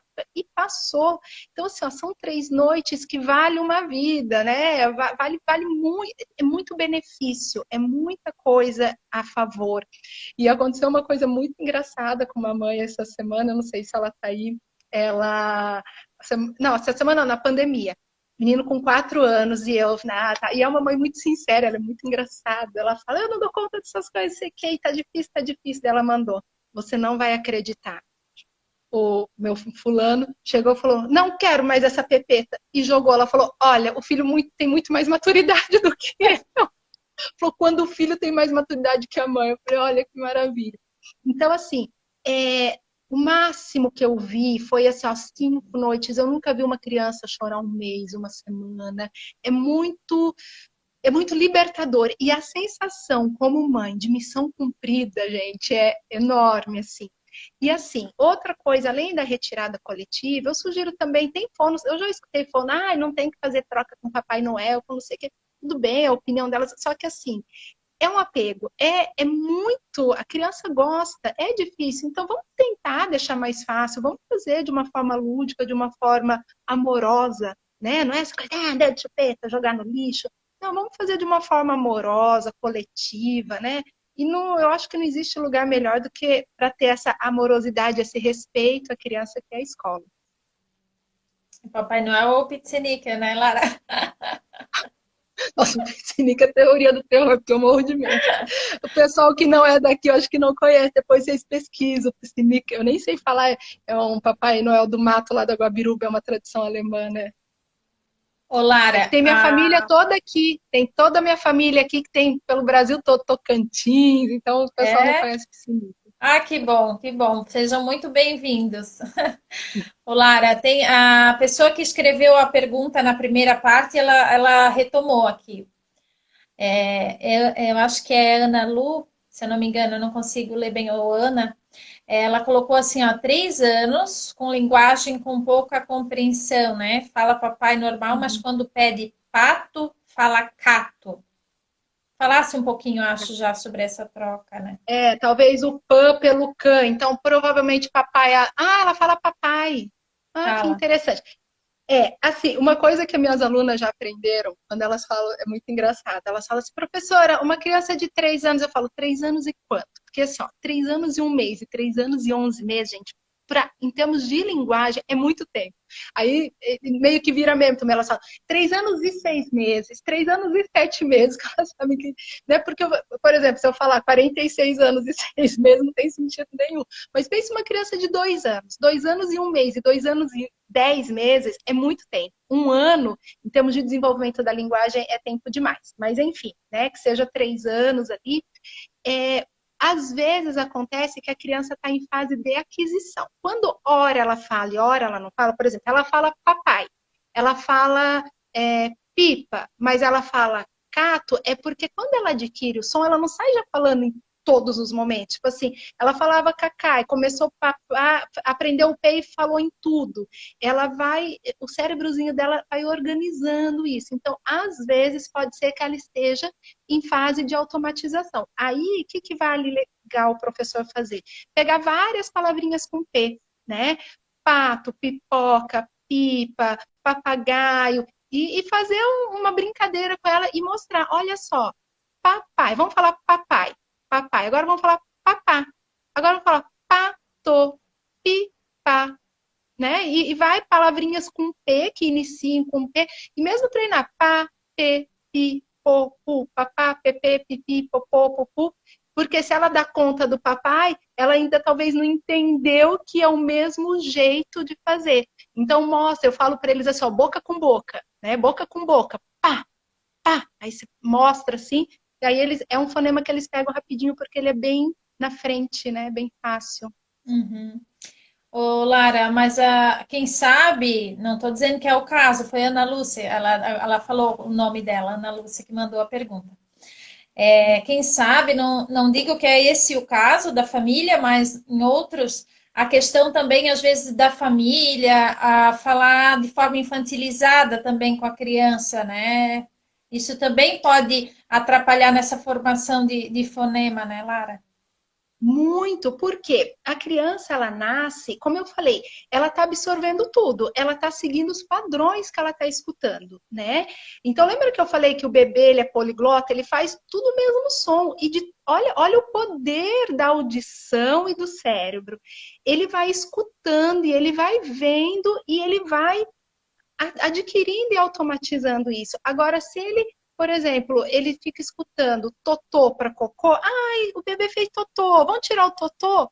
Ela vai arquivando que aquilo é totô, e aí um fala cocô, outro fala totô, fica mais confuso ainda, né? Então, às vezes, ela leva mais tempo. Então, o fato de falar corretamente com a criança é essencial, por quê? Porque ela está escutando e tá adquirindo, né, todos esses fonemas. Uma coisa que eu queria falar. Não, pode dar. É que a gente falou lá, eu quero voltar um pouco da secreção, falar um pouco mais da via auditiva, mas eu acho que é o próximo. Não, da via auditiva e da secreção seria mesmo nessa parte dos fatores, ali podes falar se tu quiser. Depois a gente É, vai falar sobre outras questões. porque assim, ó, assim como eu falei que a criança nasce e ela vai aprender todas essas experiências, e outra coisa que eu queria falar disso, que eu quero deixar muito claro, né, nessa live, que eu não estou falando de uma boca que fala, eu estou falando da formação de uma criança, que eu acredito que a educação infantil, ela é para ser experienciada, para ser explorada. A criança, o que ela tem que ter na escola, na educação infantil? Experiência. Todo tipo de experiência auditiva, corporal, tátil, manusear coisas, sabe? Coisa da natureza, mato, terra, areia. É aquela criança que tem que voltar suja para casa, né? Porque suja que eu digo de brincadeira, né? Não de, enfim, sem trocar fralda, né? Mas porque assim, muitas vezes essa criança, ela vive num apartamento, ela passa o dia todo na escola. Então é ali que ela vai ter toda essa experiência e esse cérebro dela vai absorver tudo isso. Então, às vezes, eu me frustro muito quando eu vejo escolas, e assim, gente, eu não estou criticando, né? É o que eu acredito, não estou dizendo que o que eu acredito é o certo, é o que eu acredito. De repente, um outro faz outro método que também dá certo, né? Mas eu acredito que uma criança de 4 anos, ela não tem que estar se alfabetizando, ela não tem que ficar treinando, escrever letra, ela tem que saber colocar um tênis, entendeu? É muito mais importante uma criança saber comer sozinha, colocar e tirar uma roupa, do que fazer letra. A doutora Cristina, que é uma neuropediatra, que eu sou muito fã dela, assim, eu adoro, ela faz várias lives, ela é muito defensora disso, né? Ela fala, o que adianta uma criança que sabe, a mãe está preocupada em ensinar letra, a criança não consegue colocar o sapato, não consegue tirar uma meia, né? Então, assim, o que a gente está formando agora, a gente está formando um indivíduo para a vida. A partir do primeiro ano, ele vai sentar naquela carteira, ele vai ficar sentado naquela carteira até o final, sei lá, da faculdade, da pós-graduação, ele vai ter uma vida inteira para ficar estudando e recebendo um monte de conteúdo. Claro que também não precisaria ser assim, a gente poderia, mas o foco não é os anos iniciais, vamos até a educação infantil. Ali, ela tem só essa fase para experimentar isso, né? Então, por que eu estou falando disso? Porque agora eu vou falar da audição, mas num todo, assim, essa experiência. Então, quando a criança nasce, é feito o teste da orelhinha. Ah, ela escuta, ok. Ela escuta, tem a acuidade auditiva, mas ela ainda não aprendeu a escutar, né? Ela tem capacidade de escutar. Ela vai aprender. Como que ela vai aprender? Com as experiências sonoras, né? Então, vocês lembram lá da aula de biologia, que tem a cóclea, né? O ouvido médio, o ouvido interno, que o som chega. Então, ali ela escuta. Dali até o cérebro tem um nervo, que é o nervo auditivo, que vai mandar tudo que ela escutou para o cérebro e lá vai ser processada essas informações. E esse nervo, ele está imaturo. Ele amadurece nos 3 primeiros anos de vida, por meio de experiências auditivas. O que acontece se nesses 3 primeiros anos de vida eu estou sempre com secreção no ouvido? Pensa que é como se eu colocasse 2 tufos de algodão aqui e fosse trabalhar com a criança, falar, tal. Esse som chega distorcido, e isso muitas vezes depois vai causar toda uma dificuldade de aprendizagem, de distúrbio de processamento auditivo. Então, assim como a audição, todos esses fatores que a gente tem que estar estimulando, né? Eu tenho que estar com essa via aberta, assim como todas as outras, para receber esse tanto de informação. Uhum. Isso mesmo. Lara, agora chegou o momento de puxar a orelha de uma mãe ao vivo. A minha irmã está perguntando, a Patrícia, né, que ela tem um menino, hoje em dia um adolescente, que foi teu paciente, e ele está com 14 anos. Comentei com a Lara sobre. E ela falou do R fraco. E realmente, temos adultos, né, que falam com R fraco. Eu até lembrei, enquanto eu estava lendo ali, a pergunta dela, do vocalista, se eu não me engano, do Raça Negra, eu acho. Se eu não me engano, ele tem essa coisa de falar o R ou a língua para fora, como tu estava falando. Ah, o S, o S. Mas alguns vícios, né, ali, alguma coisa que... isso, eu acho que ela quer saber, assim, se isso perdura, se não tem, já na fase da adolescência e adulto, não tem mais como fazer, no caso, uma fonoterapia, ou o que tu fala sobre essa questão? Existe uma questão que é o que a gente chama desse desvio fonológico, que são essas trocas que a criança tem, que ela troca um som pelo outro, então, o B pelo P, o V pelo B, essas trocas que são sistemáticas e que ela tem até os 5 anos para adquirir. Às vezes a criança, ela retarda um pouco isso, ela demora mais, por isso que ela precisa ir para fono. Mas ela vai adquirir, porque faz parte do processo de evolução da fala dela, né? Mas existem outros problemas de fala que não são esse desvio fonológico, que não é só essa troca, que é alguma distorção, às vezes é alguma questão motora, que envolve a programação lá no cérebro. É como se esses músculos tivessem que responder, atender a um comando, ou às vezes tem um freio. Você lembra do freio da língua, que algumas crianças têm que fazer o cortezinho?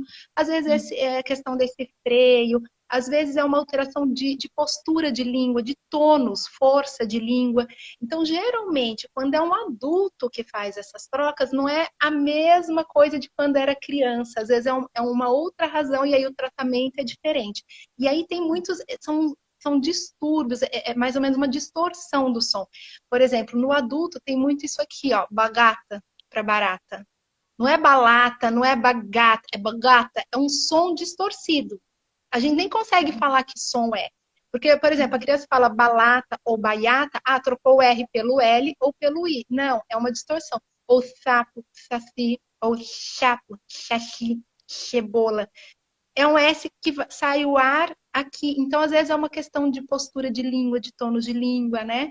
Que aí tem que avaliar. Mas tem muitos adultos que têm distúrbio de fala e que a gente pode trabalhar, né? Às vezes já está muito fixado, por isso que às vezes é mais difícil. É isso que eu falo. A criança, ela está adquirindo tudo, então vamos adquirir o certo, né? Porque depois você automatiza aquele padrão, mas você tem como quebrar esse padrão e instalar um outro. Como em qualquer outro setor, né, Lara? Mas como a gente já, como tu disse, tem embutido muita coisa, muitas crenças, muitos vícios, é mais difícil, mas não é impossível, né? Tem que ter essa busca. Uma coisa que é bem interessante, falando dessa coisa do quanto fixa, né? Tem algumas crianças que têm trocas na fala e que quando a gente trabalha, ela adquire o som. Então, por exemplo, eu tive uma criança que ele trocava o D pelo G. Então, tipo, Davi era Gavi, Dindo era Dingo. E aí ele estava super bem, mas ele tinha um Dindo que era muito. Então, o que geralmente é o último que fica, é aquele que ele fala demais. O Dingo, ele já o D e o T ele colocava tudo certo, mas o Gingo era muito difícil, porque foram anos falando Gingo e várias vezes, porque é uma referência muito forte para ele, o tal do Dindo, né? Então ele falava tato, tapete, tato, e o Gingo, que é como se ficasse um apelido, eu conheci ele como Gingo, como é que de um dia para o outro ele vai virar Dindo, né? Então essas coisas, quanto mais tempo, elas vão ficando mais fixadas, né? Uhum. Até a Mari está trazendo uma questão da rouquidão, que ela disse que a menina dela perceberam com 3 para 4 anos que a voz sempre rouca, principalmente de manhã, e ela foi diagnosticada com nódulo de corda vocal. Não sabia, Lara, isso é uma coisa também, de repente, legal tu falar, que mesmo criança pode criar já um nódulo, uma fenda vocal? Muito, muito. Inclusive, não sei se a Fábio está aí ainda. A Fábio fez um livro muito legal da Barulândia. Aí vocês podem seguir no Instagram, Barulândia. É um livro super legal para trabalhar disfonia infantil. E a primeira live da minha vida foi do livro dela. Pensa, né? Eu falei, quando você acha que você já superou tudo, você dá aula, aí você faz mestrado, você fala, agora deu, não tem mais surpresa nenhuma, chega as lives na tua vida. A minha primeira live foi com a Fábio, falando de voz no livro dela. Sim, as crianças, tem muitas crianças com disfonia e é muito comum elas desenvolver o nódulo, né, que é o calo, o famoso calo, porque a criança, é só entrar numa escola que você entende porque que criança tem problema de voz, né? Eles falam, eles gritam, eles imitam vozes, é muita energia. E geralmente a criança que desenvolve nódulo é aquela criança meio líder. Dificilmente é a criança tímida, quietinha, sabe? É aquela dona do pedaço ali, a chefe da gangue, é ela geralmente que vai ter, porque é aquela voz do comando, né? Verdade. Então vamos dando. Eu acho que ninguém mais fez nenhuma pergunta separada agora durante a live. Vamos dando continuidade então ao nosso roteiro. Uma coisa que eu e a Lara conversamos, né, sobre a questão, ela já falou até um pouco, né, da importância da estimulação das habilidades auditivas, da consciência fonológica, mas fala um pouquinho para a gente, Lara, né, que propostas então podem contribuir mais nessas habilidades auditivas na consciência e também sobre a importância disso tudo do professor de educação física, que é uma coisa muito bacana que a Lara trouxe para mim, que além dessa valorização da educação infantil, ela também valoriza muito o trabalho do professor de educação infantil, justamente por ela ver a criança como um todo. Isso é muito... Isso, da educação física. Então, eu estava falando da maturação ali da audição, e aí, às vezes as pessoas se preocupam muito, é alfabetização, e acredita que o que vai ajudar na alfabetização é escrever, repetir, ba, bebi, bobu. E, na verdade, se a gente trabalhar muito bem essas habilidades auditivas, por quê? Eu escuto, ok, mas o que eu faço com aquilo que eu escuto, né?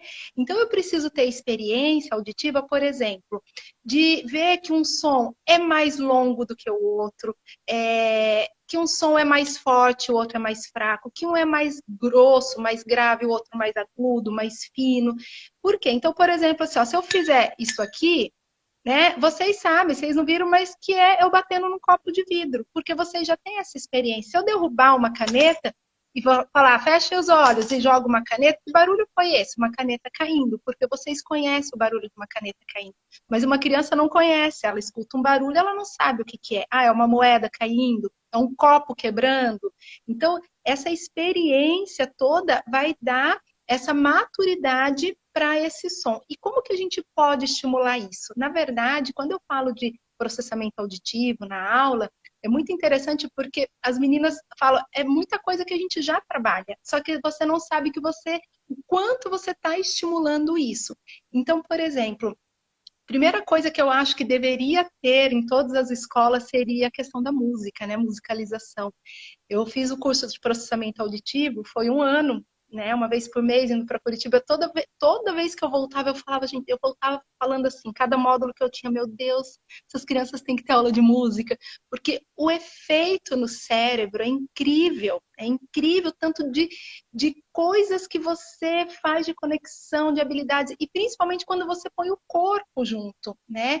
Por isso aí eu entro na questão do professor de educação física, eu falei para a Jerusa, é tanta atividade que o professor de educação física faz. Então, por exemplo, morto-vivo, dança da cadeira. Vamos pensar na dança da cadeira. Então, as crianças têm que estar rodando. Olha a atenção que elas têm que ter. Elas têm que estar correndo, sem se derrubar, né? Já é uma grande... Então, tem que estar correndo e elas têm que estar atenta que... Então, isso é uma atenção sustentada, que a gente chama. Vocês vão estar correndo. A hora que a música parar, vocês têm que sentar. Parece uma atividade simples, mas você ativou várias áreas do teu cérebro, a criança, né? Então, é muito rico. E aí, né? Então, aquela coisa que você tá, mas você tá atento, esperando um evento para fazer uma ação. Mesma coisa morto-vivo. Morto, vivo, morto, vivo, morto, morto, vivo. O careca cabeludo, né? Careca, cabeludo. Aí, com crianças maiores, eu misturo. Morto, vivo, careca, cabeludo, vivo. Vivo, careca, morto, cabeludo. E aí você vai deixando mais difícil. E as músicas, na verdade, você trabalha já toda a parte de consciência fonológica, porque geralmente as músicas, além de toda a questão de ritmo e tal, elas têm a questão da rima, né? Então, o sapo não lava o pé, não lava porque não quer. Ele mora lá na lagoa, não lava o pé porque não quer, mas que chulé. Então, tudo que termina com é. E aí isso vai entrando depois lá com 4 anos, você já consegue começar a trabalhar o que a gente chama de consciência fonológica. É você perceber auditivamente, você não precisa saber ler e escrever, para perceber que João é igual pão, termina com o mesmo som. João, pão, melão, pé, chulé, mané. E aí a criança ela vai se apropriando desse som. E aí a hora que ela aprender o som das letras, ela vai aprender que para Lara, você só trocou um som. Ah, então se eu falar para, se eu tirar o pá e colocar o lá, fica lara. E se eu tirar o lá e colocar o má, fica mará. E aí ela começa a entender isso. E, gente, é muito legal, porque ela se apropria disso de uma forma que quando você vê, ela está lendo e escrevendo, né? Porque ela entendeu isso. Então, eu sou muito defensora desse trabalho no pré de consciência fonológica, e não de alfabetização, e é muito interessante porque você vê crianças saindo desse pré alfabetizadas, de certa forma, sem você ter trabalhado aquela formalidade, né? E a criança sai muito feliz porque ela brincou na educação infantil, né? Eu vejo crianças assim, gente, isso me corta, assim, de 4, 5 anos, falando assim, é muita atividade na escola, é muita tarefa, eu não aguento mais. Eu falo, meu Deus, para que isso? Né? Então, assim, vamos aprender a brincar, vamos se sujar na escola, manusear, e isso vai dar muito mais coisa, porque ela vai usar isso para o resto da vida dela, porque você está constituindo esse cérebro. Então, vamos construir um cérebro saudável, né? Ô, Lara, a professora Catarina, ela trouxe uma pergunta ali, que até a Fernanda riu, mas eu acho que é bem bacana a gente falar sobre isso, porque a gente conversar sobre isso, que ela colocou assim, mesmo quando a professora é desafinada, porque na verdade Mesmo quando a professora desafinada, é importante, sim, que a professora cante, que a professora, né? Mas o que eu percebo, até enquanto coordenadora, já há muitos anos na educação infantil e professora, que já fui, nós, enquanto seres humanos mesmo, a gente conversava sobre isso, a buscar fazer aquilo que a gente se identifica mais, aquilo que a gente tem mais facilidade, mais habilidade. Então, se eu sou uma boa contadora de histórias, normalmente eu vou querer o quê? Contar muitas histórias para as minhas crianças. Se eu canto bem ou se eu gosto de música, tenho ritmo, vou querer ir para essa parte da música. Porém, a gente tem que compreender que, enquanto profissional formador desta criança, a gente tem que buscar subsídios, mesmo aqueles que nós não temos tanta habilidade, para fornecer o que essa criança precisa, para fornecer isso que a Lara está falando, que é dar essa formação integral dela como um todo, da criança experimentar principalmente como a Lara trouxe para a gente, a área musical, que vai contribuir tanto em em tantas áreas do cérebro, em tantas áreas da vida, né? A música é algo assim que eu e a Lara conversamos muito sobre isso antes até, né, Lara, da live.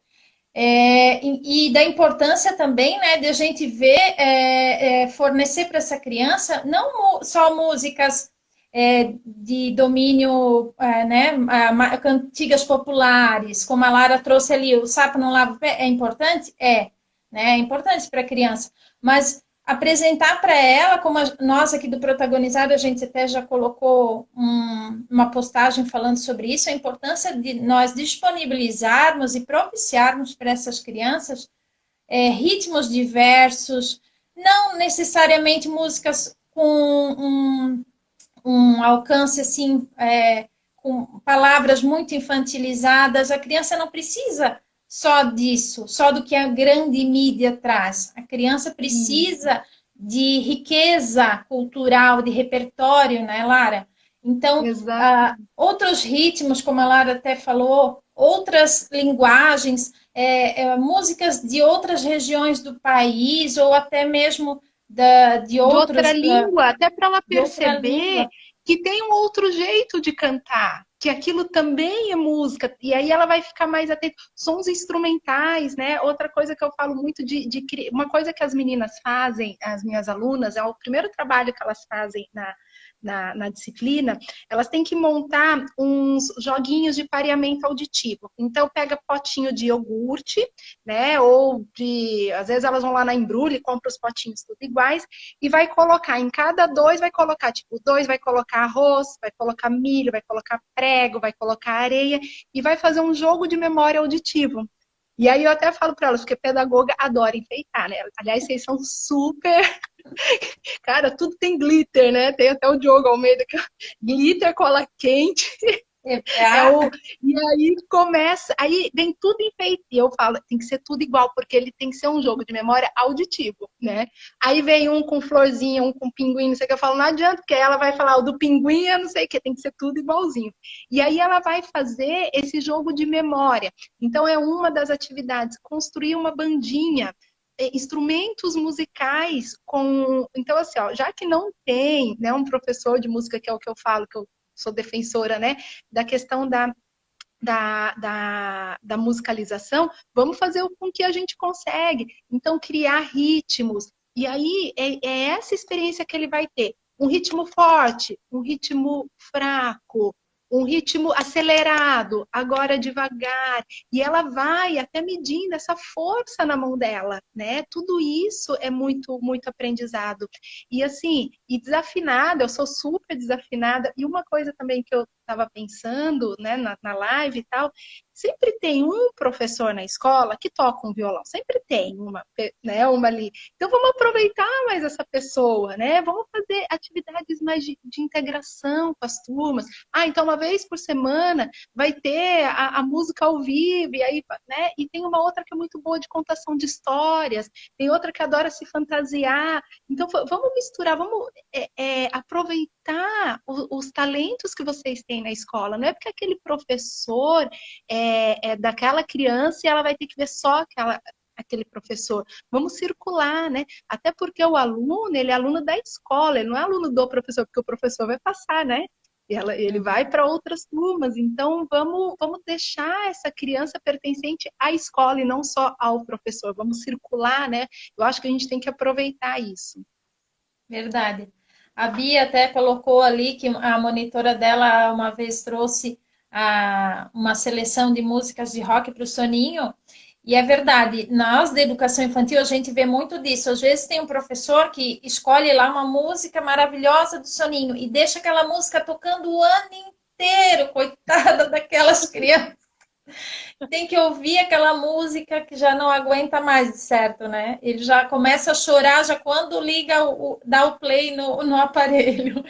Porque, né? Porque eu digo assim, não é porque é música do soninho que a gente precisa se limitar a um ritmo e a um instrumento. Hoje em dia tem tanta coisa, só que eu sempre falo para os professores que trabalham comigo, é preciso pesquisar. Isso demanda tempo, demanda esforço, demanda. A gente não vai no primeiro clique do Google e do YouTube achar as melhores músicas e as melhores ofertas, né, de material. A gente vai buscar isso pesquisando muito, se aprofundando, conversando com profissionais, assistindo lives como da Lara. Não, até da música tem uma história, porque aqui em casa, eu vou falar isso depois de algumas memórias afetivas para a gente desenvolver isso agora na quarentena. E a gente tem muito isso, assim, né, com a Manu e tal, e eu gosto muito de resgatar algumas histórias com ela. E tem uma história que é muito engraçada, que a gente sempre conta, e agora na pandemia, como a gente está muito só nós, a única pessoa que vem aqui é o namorado dela, porque se cuida tanto quanto a gente, porque a gente não sai de casa, né, a gente realmente, assim, tá bem radical. Então, como ele também é bem radical, e aí então a gente fica contando todas as histórias para ele, porque a gente só tem ele para falar. E aí uma história que a gente conta muito, que é muito engraçado, ela estava no GT6, que é no pré, na última ano da educação infantil, e a gente sempre escutou muita música em casa. E aí a professora fez uma proposta muito legal, que cada criança ia levar um CD, na época era CD, com a sua música favorita. E eles iam trabalhar tudo isso. E a gente sempre gostou muito de Armandinho. E, quero levar do Armandinho. Mas, gente, do Armandinho é só fuma, folha de bananeira. Eu falei, gente, qual será que ela vai vir aqui? E a gente selecionando, tá? E da rede? Na rede, é no balanço da zona, que eu vou fumar uma da erva doce da paz. Não dá. Vamos ver outra, gente. Eu falava, filha, e eu falava, vamos mandar, sei lá, Noel Rosa. Não, eu quero do Armandinho, tá? Então vamos selecionar uma que não. Porque vai ficar muito feio. A gente sempre conta essa história, assim. Mas é muito legal esse tipo de atividade, porque você vai ver a história dessa criança dentro do contexto, o que ela escuta. E uma coisa que eu acho muito legal, essa coisa de trazer coisas de casa, é que ela é protagonista da história, né? Então eu gosto muito de trabalhar com foto, com a roda da conversa eu amo, adoro, para mim é o melhor momento da escola. Então na roda da conversa eu sempre, então vamos trazer uma foto para a criança contar sobre aquilo. A partir do momento que ela traz uma foto, aquela história é dela, só ela sabe quem são aquelas pessoas, que lugar ela estava, o que aconteceu naquele dia, era o sítio do avô, eles andaram a cavalo, o tio caiu do cavalo, quebrou a perna. Ela é total protagonista dessa história, né? E a música também, então ela traz uma música, não é só uma música, ela traz toda essa história e depois fica essas histórias pra gente contar pro resto da vida, que a filha queria levar a música de fumar a erva doce da paz. Mas é bom a gente lembrar dessas coisas, né? E falando em roda de conversa, uma coisa que tem sido trabalhado cada vez mais, né, Lara, na educação infantil, é algo que a gente até vem discutindo, que quando vai fazer uma atividade num grande grupo, e aí, por exemplo, essa roda de conversa, se tu tem lá 25 alunos, que é o caso do pré, pelo menos na nossa rede, normalmente são uma média de 25 alunos, imagina cada um ter que falar sobre, vamos supor, o final de semana, né? É importante, mas aí o que os professores têm feito e que é muito bacana, né, compartilhar aqui contigo para até tu dar um feedback teu. Eles têm trabalhado muito em pequenos grupos. Então, usam outros cantos de aprendizagem, outras estratégias para as crianças realizarem em outros espaços, outros cantos que seja da sala, e fica com um grupo menor, então, fazendo essa conversa, e que é muito bacana, e até aproxima, eu acho, até mais do que se de repente... Claro que em algum dado momento a turma está toda junto, né? Mas esse contexto de não tornar também esses momentos muito cansativos, né? E que Muito também, longos, né? e aí eu acho que em pequenos grupos o professor ele vai consequentemente prestar mais atenção se essa criança está com alguma dificuldade então ali na sua linguagem, né? Eu acho que vai conseguir ter uma atenção maior sobre cada uma delas ali. E sabe o que, que eu acho legal também, você falando isso? Que a roda da conversa, apesar de eu gostar muito, uma coisa. Ai, falta 20 minutos para a gente não se perder, que tem outro tema bem importante para a gente finalizar, né? Uma coisa que me preocupava na roda da conversa é que, assim, tem aquele que falava, ele já tá, ele vai até com o corpo para frente, só ele fala. Se deixar, ele fala o tempo todo, né? E aquele mais tímido nunca se coloca, né? Então, se você deixa muito aberto, muitas vezes são sempre os mesmos que vão colocar, que vão falar, né? Então, eu achei muito legal essa tua ideia de fazer. E o legal de fazer o grupo é dar uma mesclada também nas panelinhas, né? Que tem já desde pequenos, dar uma mexida nessa coisa de grupo e colocar, né? Um mais tímido, um mais falante, um mais agitado, dar uma mexida para dar essa integrada, né? Que eu acho que também é papel da escola dessas mexidas. É óbvio que a gente tem as nossas afinidades, isso é extremamente saudável, mas que não fique tudo tão, né? Porque é muito legal, de repente, ter a experiência de brincar com o outro e ver que ele também é legal, que ele, né? Ele tem ideias legais na brincadeira também. Então, eu acho que é um momento bem bacana mesmo. Gostei da ideia, vou levar para as minhas alunas também. É algo que eu acompanhei, até, eu não sei se ela ainda está aqui, mas a Prodai, que trabalhou comigo ano passado e outros anos, ela trabalhava muito com cantos de aprendizagem, que a gente chama o SESI mesmo, trabalha bastante essa questão, vem trabalhando, né, que é a questão da Regiomile, das temáticas e tal. Sim, sim. E aí vem cada vez mais focando nessa questão de pequenos grupos para poder focar um pouco mais a atenção de uma criança com a outra, do professor com a criança, da criança com o professor, enfim, né, ter essa troca mais próxima. Claro que ele vai circulando por esses espaços e ele vai tendo essa conversa individual, que também é super importante, né? O olho no olho da sua criança e tudo mais. Ah, a Dai tá aqui, ó, querida.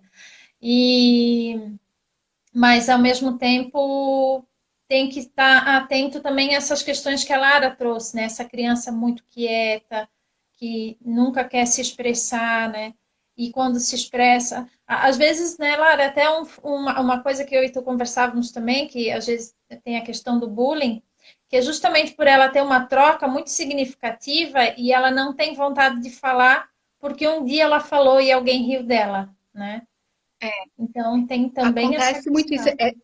É engraçado que tem criança que fala errado que não tá nem aí, né? Eles falam e ele vai lá na frente, e ele fala. Tem uns que são super bem resolvidos, mas tem alguns que sim. Eu já atendi criança que, assim, ó, ainda estava na idade de ter. Isso bem lembrado, porque é bem interessante. Eu falei das idades, mas uma coisa que eu sempre falo para as meninas na pedagogia, essa questão de encaminhar, tem que ver não só as trocas, não, ainda está adequado para a idade, mas como que essa criança lida com essas trocas.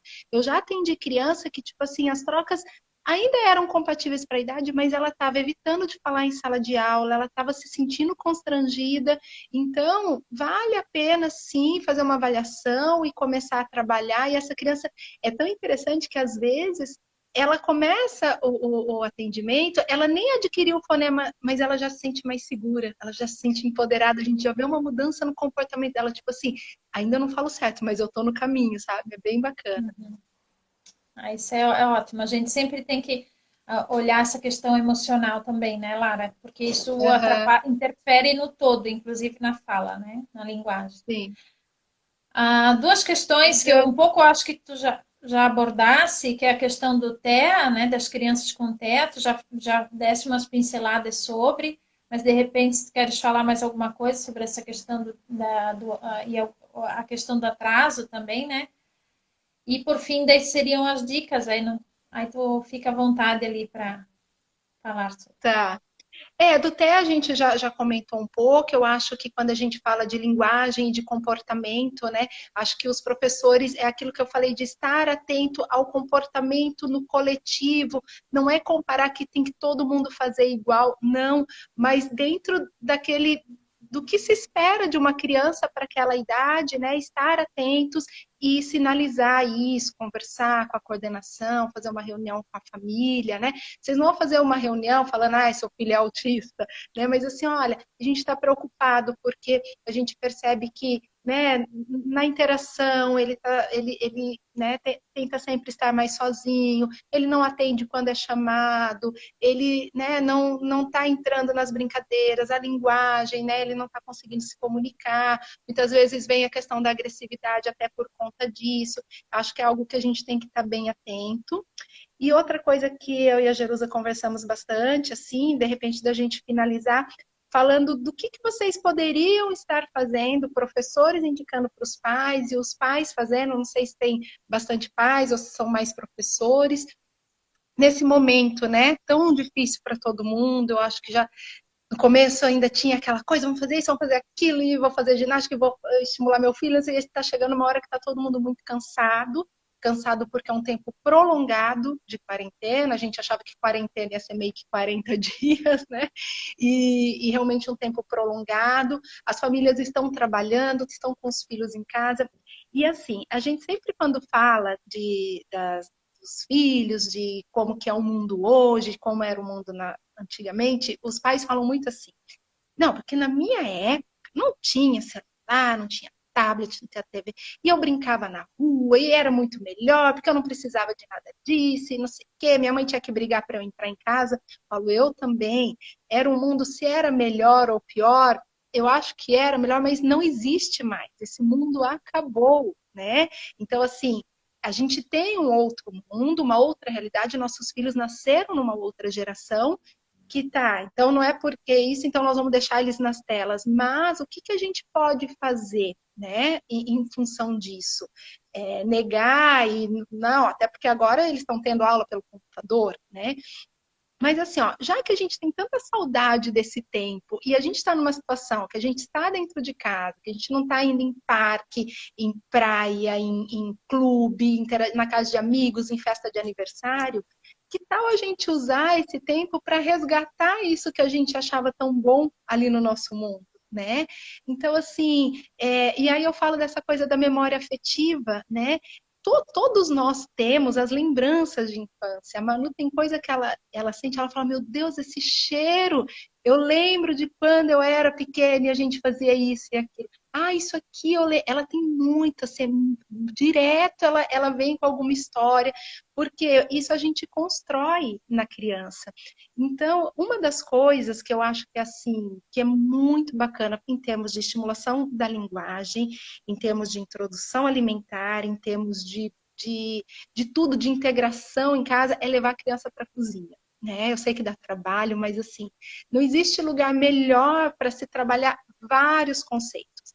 Primeiro, introdução alimentar. Né? Eu falo assim, a gente como mãe, a gente erra muito, a gente acerta também, né? E uma coisa que eu fiz muito com a Manu foi sempre levar muito ela para a cozinha. Então, eu sempre fui muito chata com a alimentação, tal. Então, vamos fazer salada de fruta. Aí tinha um monte de fruta que ela não comia. Aí eu fazia uma brincadeira com ela. Então, vamos fazer assim, ó, nós vamos picar. Aí eu dava, geralmente, a banana, pode ser uma faca sem serrinha, super tranquilo para a criança picar. Então, a gente vai picando. Só que para a gente colocar aqui pote, a gente tem que ver se a fruta tá boa, porque se estiver estragada, vai estragar todo. Então vamos ver se a manga tá boa. Não, mas só um pedaço para ver. Tá boa, então vamos pôr a manga. Agora vamos picar a banana. E aquela coisa de mexer. Aí você vai mexer na banana que tem um tipo de textura, na manga que tem outro, e aí você vai espremer a laranja. Então é todo um processo. E o que essas crianças hoje, com tanta tecnologia, não têm, essa ideia de processo de espera. Né, gente? Pessoal da nossa geração, foto. A gente colocava um filme de 48 poses, tirava 24 no aniversário, tinha que esperar o próximo evento para tirar mais fotos. Você ficava, às vezes, 5 meses para ver uma foto do teu aniversário, já estava quase fazendo aniversário de novo. Então, assim, a gente foi criado sabendo esperar. A gente fala, as crianças hoje não sabem esperar, não sabem, porque tá tudo aqui. Né? Eu quero a foto, eu ponho óculos, eu ponho filtro, eu ponho sardinha, borboleta e mando para o grupo todo. Né? Então, é um mundo imediato. E aí eles perderam essa... Um dia a Manu perguntou para mim, às vezes ela faz umas perguntas, mãe, quando você queria escutar uma música, como é que você fazia? Porque, tipo assim, não tem Spotify, não tem... Eu falei, eu colocava o rádio, colocava uma fita, apertava o REC, o pause. Na hora que vinha a música, vinha atropelando todo mundo. Aí no meio da música, o cara falava, Jovem Pan, meio-dia. Era assim que a gente ouvia a música. Aí você ficava rezando para tocar de novo. Hoje não existe. Então, voltando, vamos fazer coisas que tem processo, que tem começo, meio e fim, que tem tempo. Vamos fazer um bolo. Então, olha só, para fazer um bolo, o que nós temos que fazer? Temos que pegar a receita, nós temos que ler a receita, nós temos que separar os ingredientes. E aí pensa, na hora de quebrar um ovo, eu falo, o ovo já é uma baita experiência. O ovo é uma casca durinha, mas que é muito frágil. Então, você tem que medir tua força. Se você fizer assim, você destrói. Se você ficar com indelicadeza, você não quebra. A hora que você quebra, vem um negócio com duas partes, né? Uma parte transparente, uma parte que na hora que você mistura, vira... Olha, só na hora de quebrar o ovo, olha quanta coisa você explora. E aí você faz o bolo, e aí você põe para assar, aquilo vai crescer, vai ter um sabor, vai ter um cheiro, e vocês vão comer aquilo juntos. Né? Sem contar que vai lamber a vasilha, você vai ter essa memória. Então, assim, ó, vamos resgatar essas coisas, né? Talvez a hora do pai e da mãe contar como que eles brincavam, o que que eles faziam, né? Brincadeiras, aquelas que eu falei, eu até anotei algumas aqui, deixa eu lembrar. O morto-vivo, careca cabeludo, deixa eu ver onde é que estão. Culinária, o que é o que é. Gente, o que é muito estimulador. Né? Porque você fala assim, aí você pega o que é, ele é engraçado e mora no circo. Então, olha quanta coisa a criança tem que processar. E na hora que ela vai fazer com você, ela tem que resgatar todo o vocabulário dela, porque ela tem que dar as dicas sem falar o nome. Então, ela tem que falar se é um animal, onde vive, a característica, se é um alimento. Ela tem que dar várias características sem falar o nome, mas para você adivinhar. Né? E então o que é, dança da cadeira, mímica é muito legal também, né? Então assim, de repente diminuir o uso de tela e aumentar essas brincadeiras, né? Os pais trazerem essas coisas que faziam e que tá tão perdido porque esse mundo realmente não cabe mais isso, né? Eu lembro, eu brincava de esconde-esconde à noite em volta do quarteirão, quando que, né, com 6 anos. E aí, vai pra casa, né? Em volta de um quarteirão inteiro à noite, porque era escuro, era mais legal, porque era mais difícil de achar. Então, esse mundo realmente é diferente, mas vamos ver o que a gente consegue, né? Fazer do limão uma limonada nessa quarentena. Talvez seja o momento de resgatar um pouco isso. E quando eu conversei com a Lara sobre isso, ela trouxe um termo que um educador que eu e a Jaque do Protagonizar, né, que está comigo aqui no Protagonizar, né, a gente vem se encantando cada vez mais, que é o Severino Antônio. Ele usa a Lara trouxe um termo que me lembrou ele, que ela falou assim, resgatar essas brincadeiras com as crianças, numa conversa que a gente teve anteriormente à live, né? Resgatar essas brincadeiras com as crianças é também acordar brincadeiras adormecidas em nós adultos. Eu achei isso tão bacana, porque isso, assim, ó, parece uma forma poética de falar, mas ela é muito verdadeira, né? Porque quando a gente se doa para as nossas crianças, tira esse tempo, né? Tenta ali, na medida do possível, se virar nos 30, como a gente fala, porque é home office, eu estou trabalhando fora, isso e aquilo, mas a gente tira esse tempo importante para a nossa criança, como a Lara trouxe, ou para uma brincadeira que me remete à infância, ou para esse momento da cozinha, eu estou automaticamente resgatando isso em mim também, enquanto adulta, né? E Exatamente. o quanto que isso faz bem para a gente também, né, Lara? A gente vai estar fazendo o bem para nossa criança e vai estar fazendo o bem para si, né? O que eu falo é a história, né? Porque você, como é que você vai, como é que eu sei as histórias do meu avô, do meu pai? Meu pai e meu avô faleceram.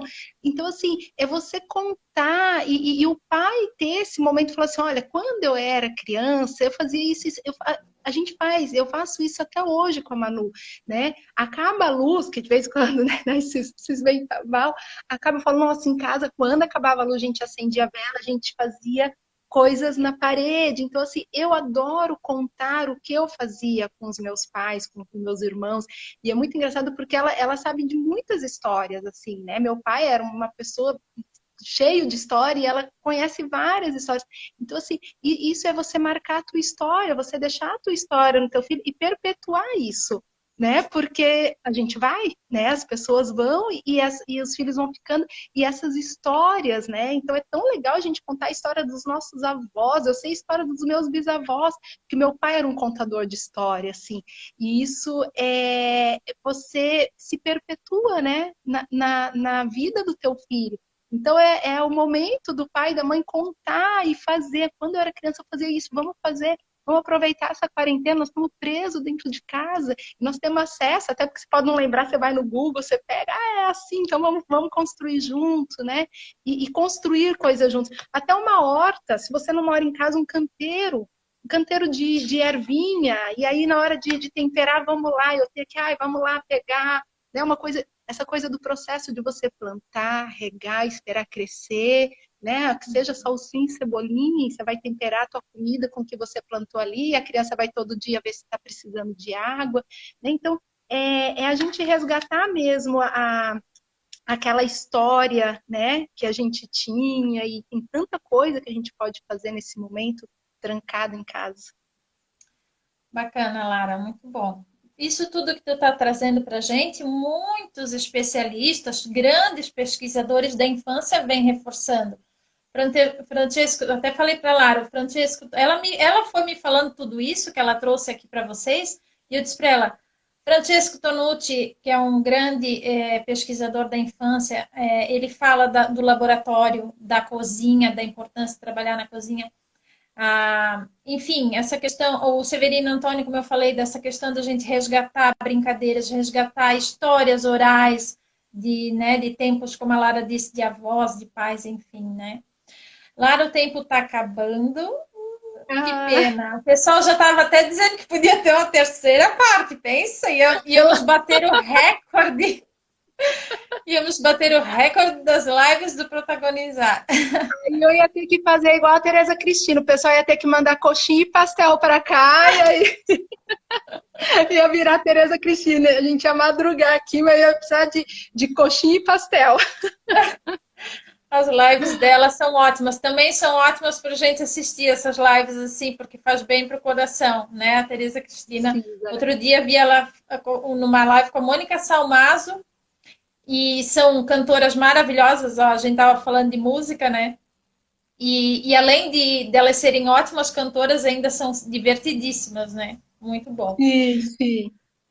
Lara, eu vou, antes de eu falar da próxima live, quero primeiro te agradecer imensamente pela tua, como eu falei no início, tua generosidade, né? A tua disposição em conversar comigo ali. A gente até brincou no final que foi uma terapia, né, Lara? Que é muito foi bom. Uma delícia. Vamos fazer mais. Vamos sim.